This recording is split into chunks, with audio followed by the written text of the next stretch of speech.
of Soraka, as long as Busio can have some good space. I kind of like it for the team. Well, the Xayah is the most obvious thing ever, so that is just going to be locked in here to route.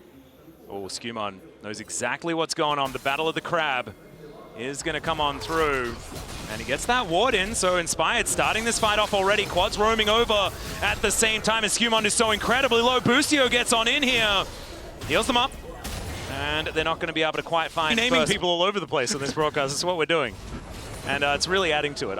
It's a yes from me. It's flash out from Bwipo as the pillar. Elsewhere on the map as he looks to steal away this blue buff, but already off to a strong start from FlyQuest as they have control G2's over. way and a trade of objectives here to start this one off. Genuinely impressed that G2 got away with that because FlyQuest We're is traumatized for a long time.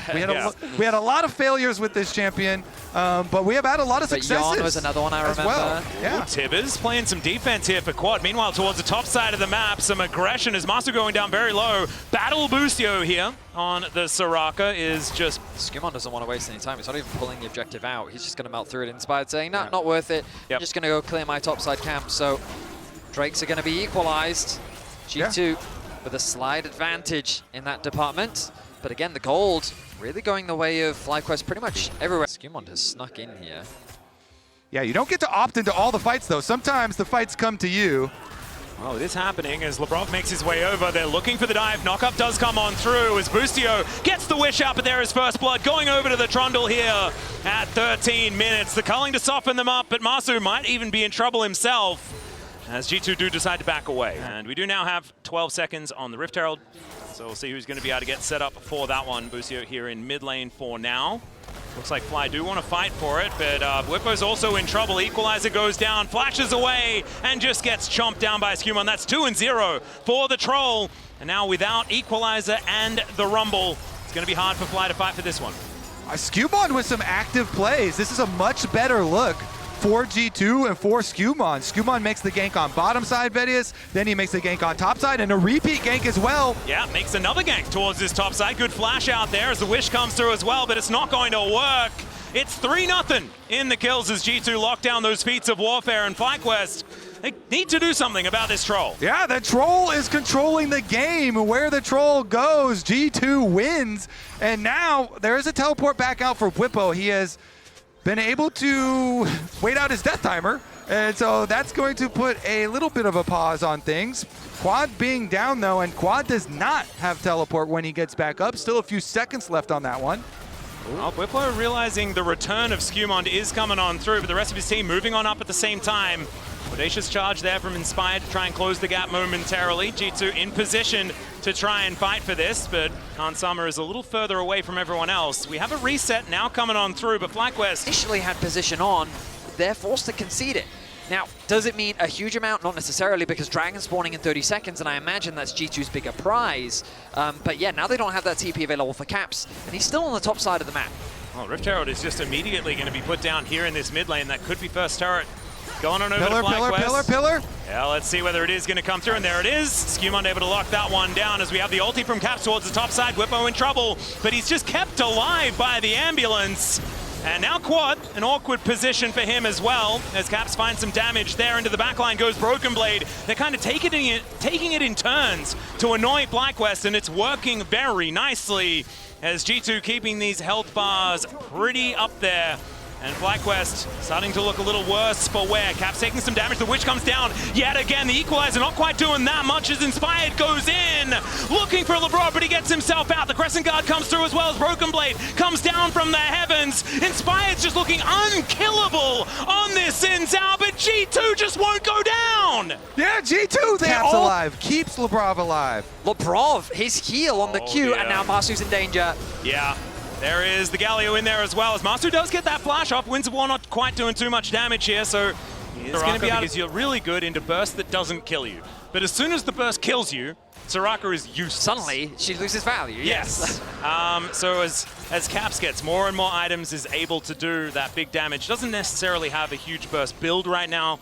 That could be happening as we get later and later into this game. And especially if it's Busio that immediately dies, the Soraka is going to have no value at all. Yeah, my main thing is that FlyQuest, well, hold on a second. Yeah, Skewmon once again making his presence known as in goes Inspired. He is difficult to kill, as we do have a lot of damage coming down. Cap's finding the angle for the ulti, but look at this!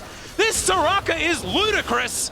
Making sure that he throws band-aids to everyone, and they are all just gonna be okay. FlyQuest now moving on towards this Otacon. As Lebrov eating some honey fruit, but it looks like they'll be able to use these lower health bars to push them away. And now Bwipo is just burning him down. Might be a little bit of a bridge too far, but it doesn't actually happen. Equalizer is confusing. And I'll leave it at that.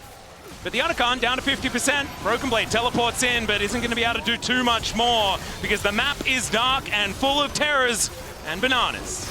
Yeah, the Bwipo Rumble is not looking the best, but his teleport down to the bottom side does mean that they're full committing to Otacon, and they do get the Otacon. G2 make them pay for it, though. Oopsies. I mean, left and right, but it does feel like FlyQuest got the better of that last moment and do get the Otacon for it as we have another engage to come through. G2 may have found Inspired yet again, but this is how the last fight started. Quad comes on over and just drops a bear on them. The Galio will be the answer. The knock-up, he's still alive, but Skewmon will finally get the chomp.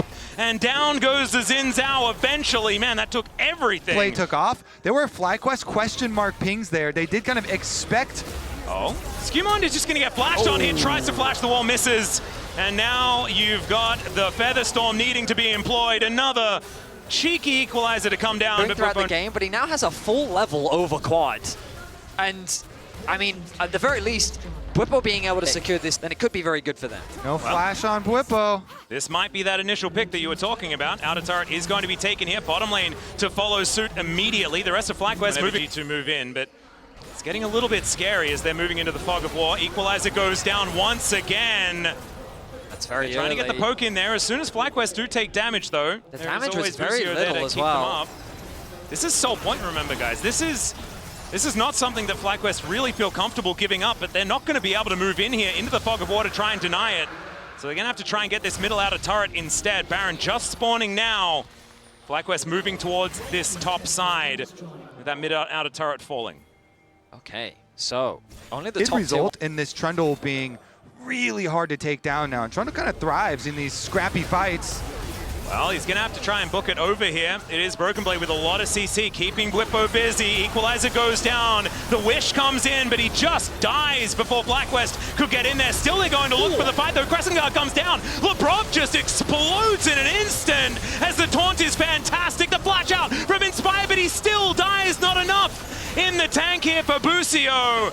And G2 finding the advantage here. Redemption comes down. They might try and contest this still. Marsu in the area. Let's see what Pokey can get down. It is a pretty early Baron, but it's going down very, very quickly. A teleport is available here as soon as this Rumble does spawn, and he's teleporting in now, but the Baron is going to go down. Quad immediately explodes as Bwipo cannot get anything done. Flash over the wall there from Busio as Bwipo decides he wants to go aggressive. I'm not sure about that one, but Marsu tries to get the kill on Skewmon, and it doesn't quite work. All of these Barons still up and available, and the Justice Punch to bring Broken Blade forward. He will find his mark as Busio's still alive and getting this healing down, but the problem is they're not doing enough damage to G2, and they're just going to back up. The culling is working as intended, but unfortunately, it's just a little too late. The Soraka healing is just way too monstrous. Control the entire map right now. This fight just blew it wide open. They've got Baron buff. They got a bunch of extra kills off it too. Okay, well, we're looking for a bit more of a fight here as the heroic entrance comes down. Quad takes a large chunk. FlyQuest still in it, though, as we can see. Masu is going so aggressive. I don't know whether it's a good idea, as there is the ulti out from Caps to get so much AoE damage, but Masu still alive. The ambulance is working, but Skewmon finally gets the chomp down. And there goes the AD carry. G2 are a freight train. They'll break the inner turret, and they'll probably get more because they've got Baron, and they're looking at a game number 3. G2 will finally get a bit of revenge against FlyQuest as they finally get a big...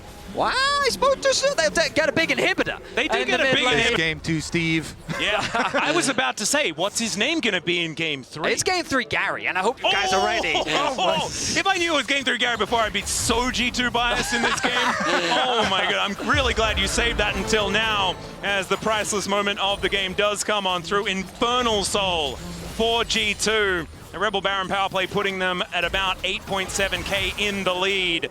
And FlyQuest trying to get back out onto the map. You can see Inspired just wanted to keep this fight going, but Between Worlds comes out from Caps, and he's now on a rampage against Quad. And Masu feels like he just came out of the death chamber, but immediately they're looking to try and put him back in there as this siege, Baron or no Baron, G2 will be able to take down another inhibitor turret. And with Infernal Soul, I think they'll have the damage to burst down FlyQuest now. The culling comes through, but Skumon says what? As he just takes most of it. Equalizer in as well as they look for Whippo, but he does go gold and the quickness comes on through. The charm is fantastic. They try and keep him alive, but it does not work. It's a bit of a trade though, as this Rakan is going to be taken down, but man, these wallets, they are so heavy from G2. First Nexus turret to be taken down. Masu going to be next to be taken on this fountain, and G2 showing them that even though they did get swept at MSI here at World,